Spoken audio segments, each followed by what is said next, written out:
Assalamualaikum warahmatullahi wabarakatuh. Saya Ahmad Maulana Rusli. Di video kali ini kita akan membahas tentang teori intertekstual. Apa sih teori intertekstual dan bagaimana penerapannya pada karya sastra? Mari kita bahas.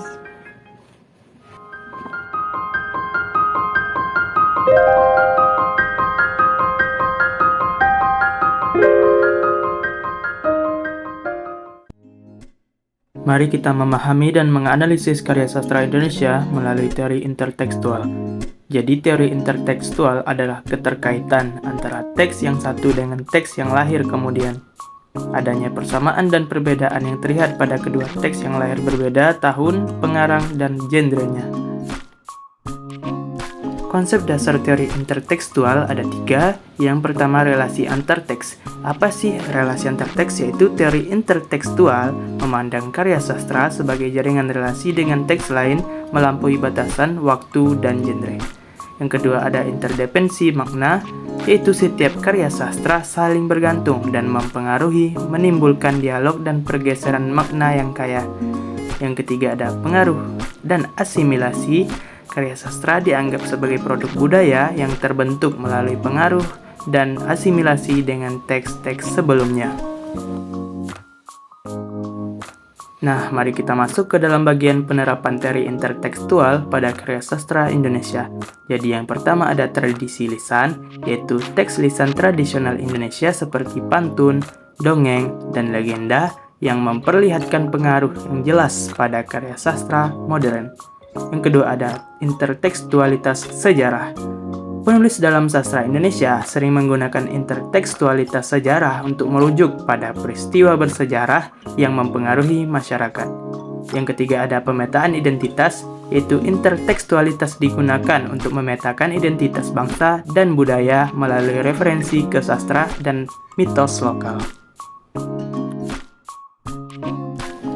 Mari kita masuk ke dalam contoh penerapan teori intertekstual pada karya sastra Indonesia.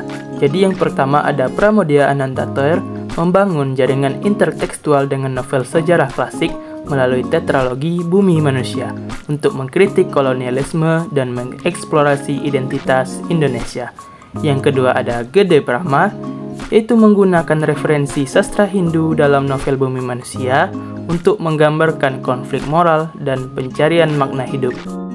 Yang ketiga ada Laila S. Chudori, menyatukan fiksi dengan fakta sejarah dalam novel Pulang yang mengisahkan pergolakan politik di Indonesia melalui perspektif tokoh-tokoh yang terkait. Mari kita bahas manfaat teori intertekstual dalam memahami karya sastra Indonesia. Jadi manfaat pertama ada pemahaman yang mendalam. Dengan menggunakan teori intertekstual, pembaca dapat menggali lapisan makna dalam karya sastra Indonesia yang kompleks. Yang kedua, ruang interpretasi yang lebih luas. Interpretasi berkembang melalui referensi lintas teks, memperkaya analisis dan membiarkan cerita hidup di luar halaman. Ketiga ada menghargai warisan sastra Indonesia. Jadi teori intertekstual memberi penghormatan pada karya sastra Indonesia dengan mengaitkan dan menghargai pengaruhnya terhadap kanon sastra global. Jadi apa sih pengaruh penerapan teori intertekstual terhadap interpretasi dan apresiasi karya sastra Indonesia?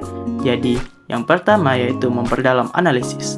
Dengan terlibat dalam jaringan intertekstual, interpretasi membawa pemahaman mendalam melalui perspektif yang lebih luas. Yang kedua yaitu memperkaya apresiasi.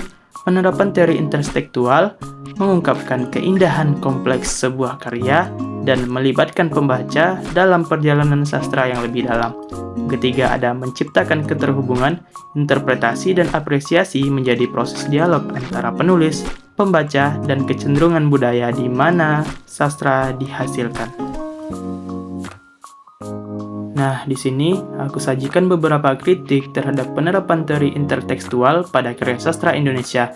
Yang pertama yaitu kelebihan penekanan pada konteks internasional. Penerapan intertekstualitas seringkali menekankan pengaruh sastra internasional, sementara pengaruh lokal kadang diabaikan. Yang kedua yaitu kebebasan yang terbatas. Pendekatan ini dapat membatasi imajinasi penulis dan pembaca, memaksa interpretasi sesuai dengan konteks teks lain yang sudah ada. Yang ketiga yaitu kurangnya kesadaran budaya.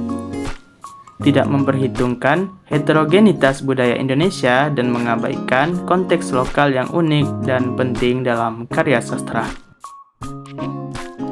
Nah, setelah pembahasan kita tadi, kita sekarang masuk ke dalam bagian kesimpulan dan aplikasi potensial teori intertekstual dalam studi sastra Indonesia.